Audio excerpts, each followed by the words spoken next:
Hi, greetings from the county line. Got a very special guest today, Libby Kelley Cierzniak, Esquire, who's always been the smart kid in the room. If you were tuned in last week, you know that she actually taught me how to read before she even started school. And I think by the time she was a freshman in high school, she'd read the entire collection of World Book encyclopedias. So there's nothing that she doesn't think she knows.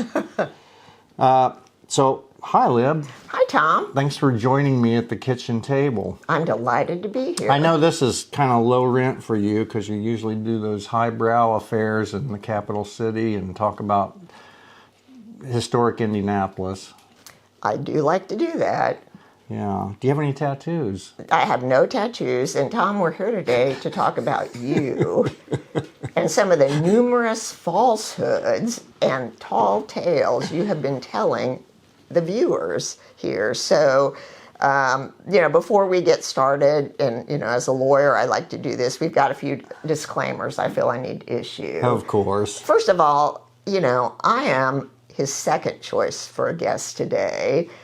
He had hoped that his granddaughter would be able to appear, but she unfortunately was sick and had to stay out of school. And our family has a pretty strict rule: if you have to stay home from school, if you're sick enough to stay home from school, you are not well enough to do a podcast. And our mom always taught us that, and it's a pretty good rule. Yeah, that's a good rule. So I haven't had time to prepare extensive remarks. Nevertheless, Tom, growing up with him has given me a lifetime of preparation for this opportunity to talk about my favorite subject, Tom Kelley. So, I think this is on the heels of Tom's Mother's Day episode, which was very moving. I want to correct a few things. Oh, God. It's my story. But that doesn't make it true. And I disagree. well, okay. I mean, first of all, he said our mom was a teacher and a nurse. And first I want to make clear she was not licensed to do either. That never stopped her from doing things.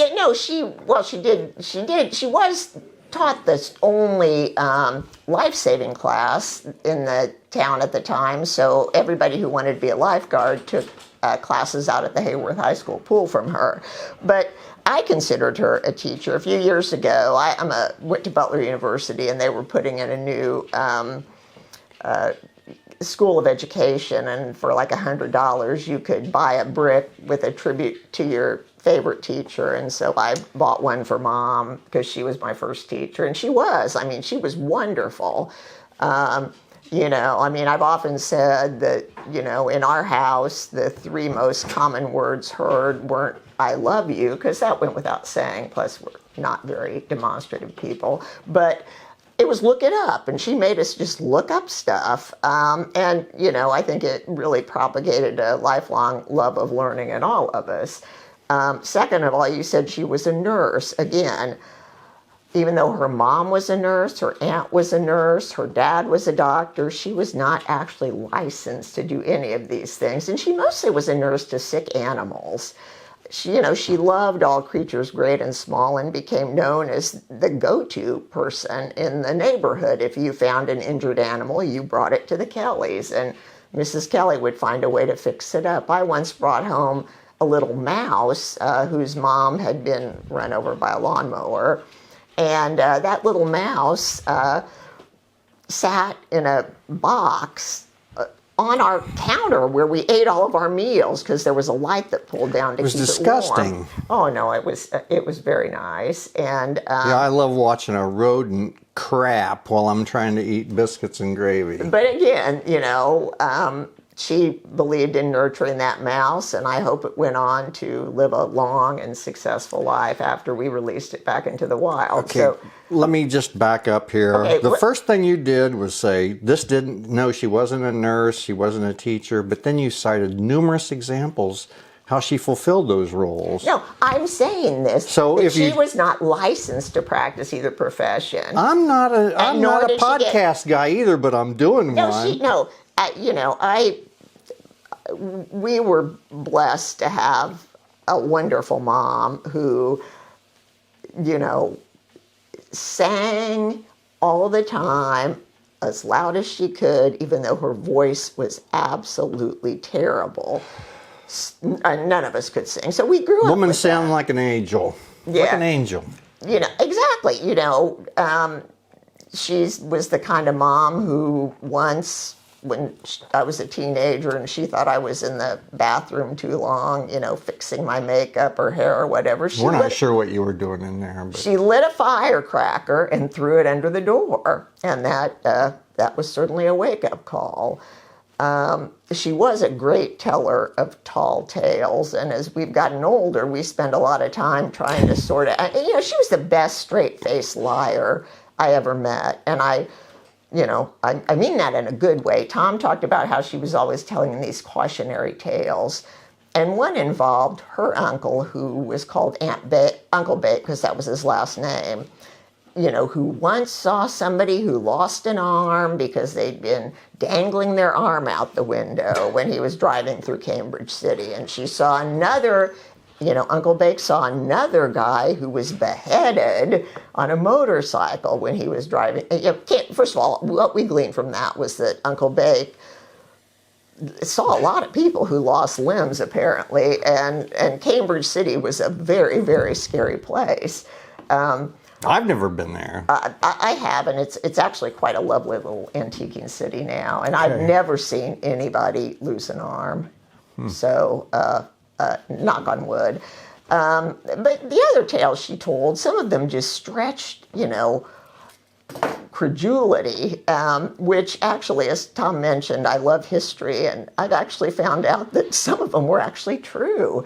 And, like what? Well, okay, one of my favorite, and I had forgotten she told us these tales. You know, I was doing some research into, you know, family history, and I subscribe to newspapers.com, but anybody who's listening, you can also get articles from old newspapers free through Hoosier State Chronicles, which is a website managed by the state library that has many old copies of local newspapers. And back then, local newspapers, if it was a small town or if it was a larger town and you had relatives that were sort of big fish, yeah, they would print anything, you know, like, you know, Mr. William Kelley, you know, went to the baker's house for dinner tonight, or, you know, so I was searching our grandma to find out, you know, what she'd been up to back in the day. And I ran across, you know, a small announcement from when Mom and her twin sister would have been about 16 that announced that her parents had, you know, her mother had given birth to a baby boy. And I was blown away. I mean, oh my God, a secret uncle, or had my mother, you know, given birth, you know, when she was a teenager and this boy had been hidden away. Did I have another brother? Perhaps one more truthful than Tom Kelley. I went into a complete, you know, tizzy, and then I remembered this story she told us.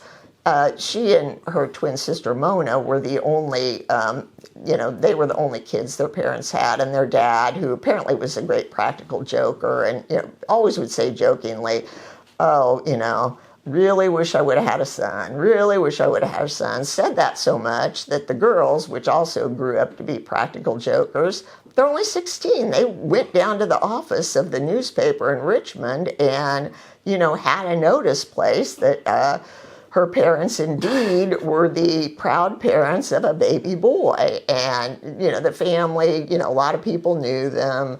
Her dad was a doctor. People started sending flowers, and it was a, you know, apparently very, very bleak incident in our family's history. So, Well, you're not kidding.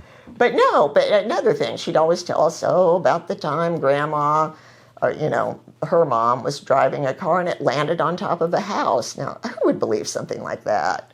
And then I find an article, it actually did happen. I mean, it was actually, top of the house was gone. She landed on top of like the basement that had joists it, and my mom and dad, who were dating, were both in the car, and they survived. But it made the front page of the Richmond Palladium item. So I know every family has its own folklore, and I would encourage those of you to, look through old papers, see if you can actually find out if they're true. In our case, this is a necessity because, again, Mom was a great straight-faced liar, which kept things fun. She also, never lost her sense of childlike awe. She was the kind of mom who would, come out in the backyard with you and lay in the grass to look at the stars.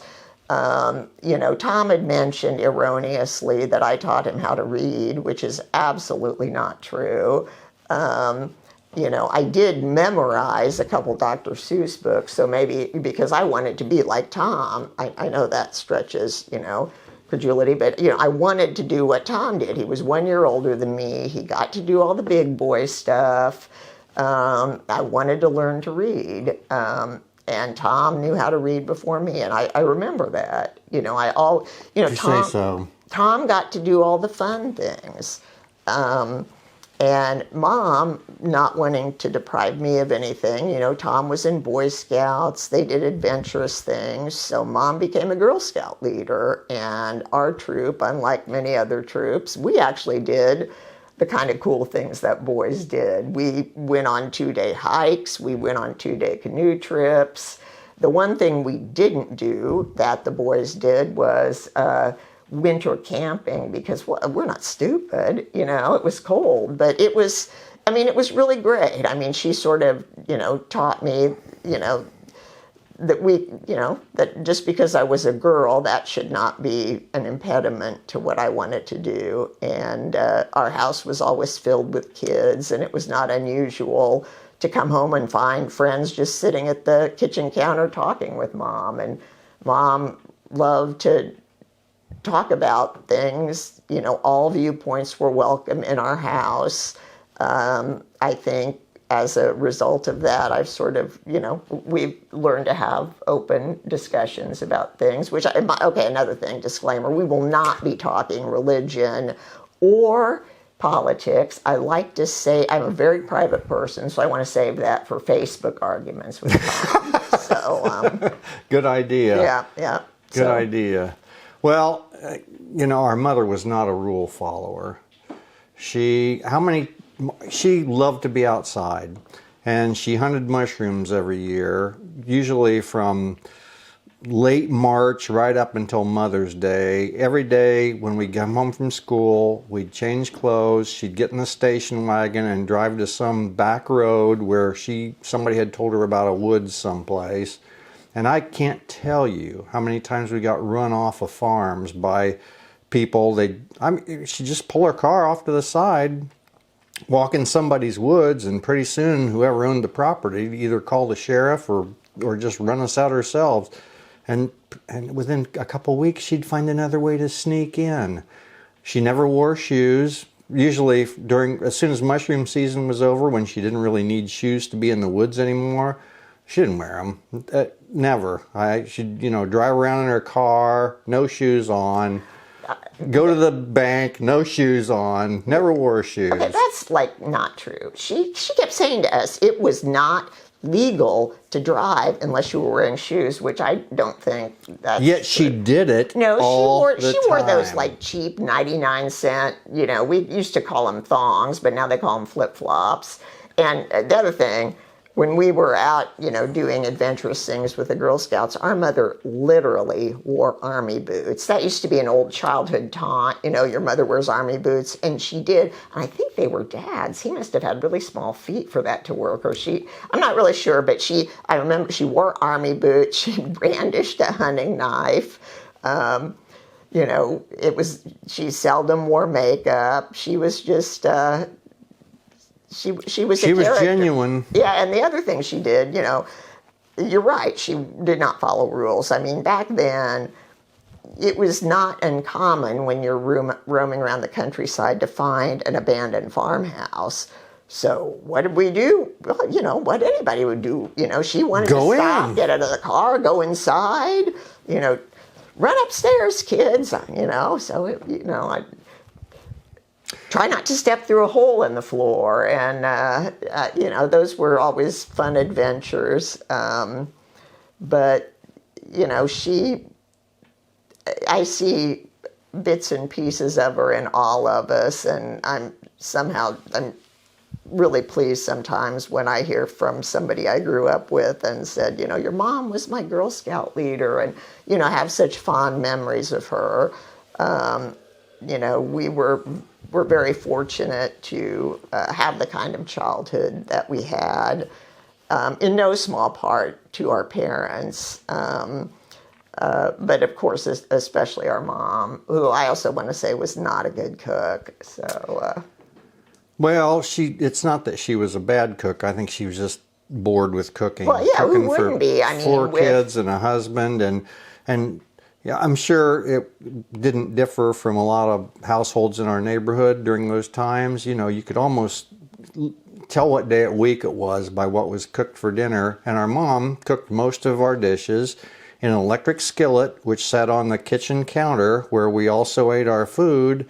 She'd cook it there, she'd serve it there, we'd eat it there, we'd clean it up there. It was pretty simple, really. No, and I mean, here's the, I didn't mean to, say something negative. I mean, she wasn't a very good cook, but we always ate family meals together. We always talked during family meals. We always had Sunday dinner in the dining room. It was usually roast beef, but in the summer it was steak. And, it was a time when the family all sat down together. And unfortunately, the way we had this big kitchen counter, and my place at the kitchen counter was the very end, and Tom was next to me, in essence, leaving me sort of trapped in there.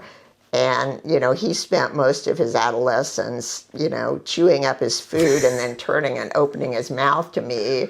And then I would be the one who would get in trouble by by saying, "Oh." You're still traumatized by I that. am. Well, you have no idea how disgusting it was. And, there was a big arrangement of plastic flowers at the end of the So you counter. mentioned the Girl Scout thing, and you're right. I think Mother was involved with your Girl Scout troop, and she, I think, was a little envious of all the things that I had done in Boy Scouts and tried to give you girls the same opportunity. I don't know that she was envious, but I was. Well, somebody was. So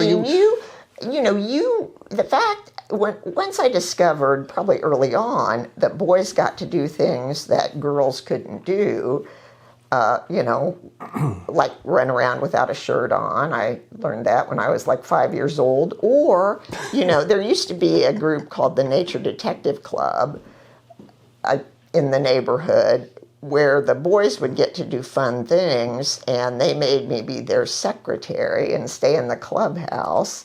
So it was a tough lesson.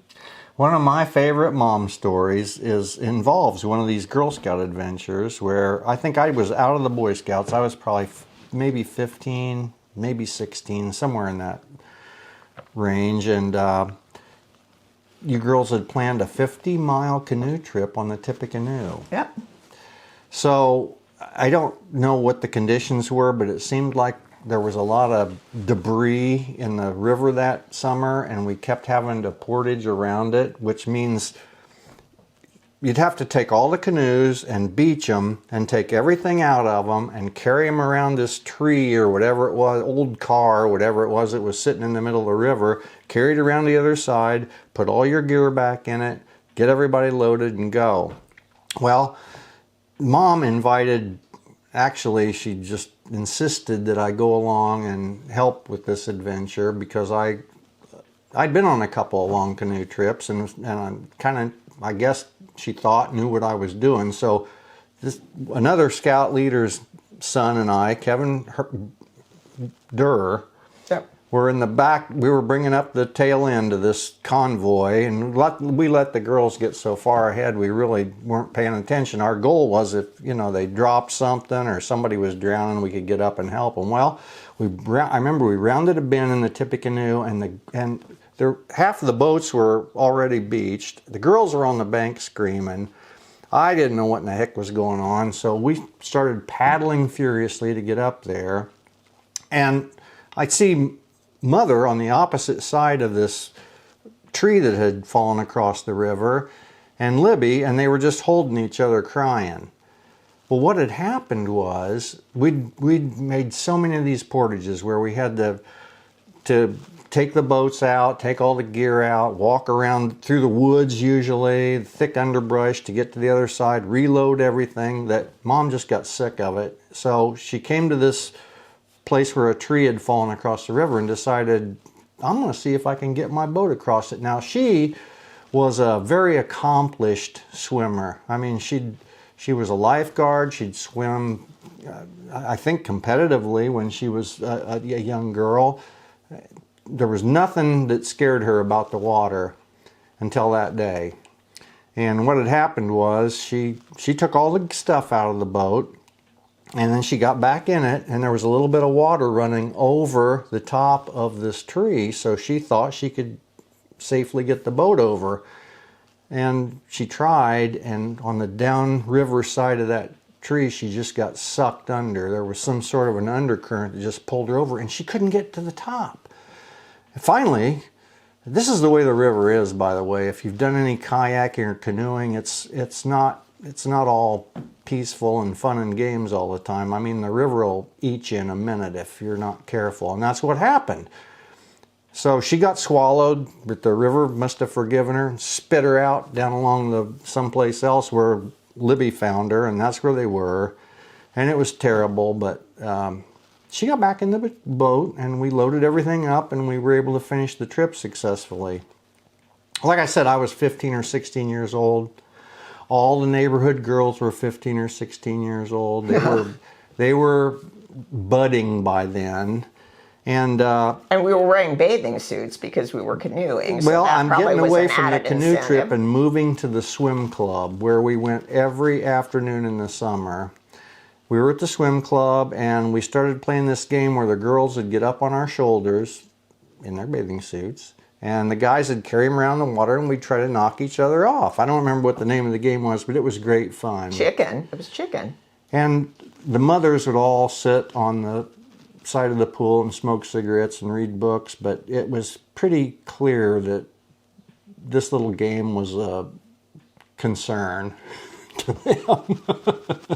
So one day Mother calls me off out of the pool. I had to let my rider go, and I came up to sit with her, which was really weird because she hardly ever talked to me at the pool. And she said, I have a confession to make. What is it? I'm scared of the water. I thought, what? That's nonsense. You're not scared of anything. You know, you almost shot somebody that you thought was in our garage one day. It just didn't fit her personality. She said, yeah, it is. And I need you to teach me how to swim again. So I did not get to play with a girl on my shoulders every day that summer. I was busy with her, and I'm sure everybody felt like their daughters were a lot safer because of it. But I'm clear now that I was just being played. Maybe not. I mean, she was genuinely terrified after that near drowning experience. You can cover for her if you want, but I think she just didn't want Leslie Phillips riding on my shoulders in a bikini. That was probably right, too. And I don't know, how much more time we have. But we really need to move along because our producer is signaling us that we need to go to a station break. So anyway, unless you want to, is there something you'd like to close this with before we? Well, yeah, I just want to say, Mom was scared of some things, but generally not frightened. And when we would go Girl Scout camping, a lot of times after everybody was asleep, I would go out and find her, and we'd sit by the campfire. But one night I couldn't find her, and she was just out walking around the woods alone at night, no flashlight, because she wanted to hear the woods and see the animals. And, that was her place of peace. And, when Tom was maybe 3rd grade, he found a little wounded dog in the, laying in the street near our house, and he brought the dog home. The dog had a broken leg. He developed distemper. He was very sick. Mom, through the help of our vet, Dr. Smith, nursed him back to health. And at some point, the people who owned the dog, who had actually mistreated him, lived in the neighborhood, and they came wanting their dog back. And I just remember her standing in the door saying, no, you didn't treat this dog right, and I'm keeping him. And they went away, and the dog that had been abused and nearly dead lived with us. Had a good long life. Lived with us for another 10, 12 years. So Rusty, we loved him. Yeah, we did. Well, we were blessed. So anyway, we're out of here this week. I hope you'll join us next week when my guest, Libby Kelley Cierzniak, is coming back to pretty much refute her Irish heritage. It's a very sad day, and I hope none of my cousins will tune in. So anyway, God bless. See you next week.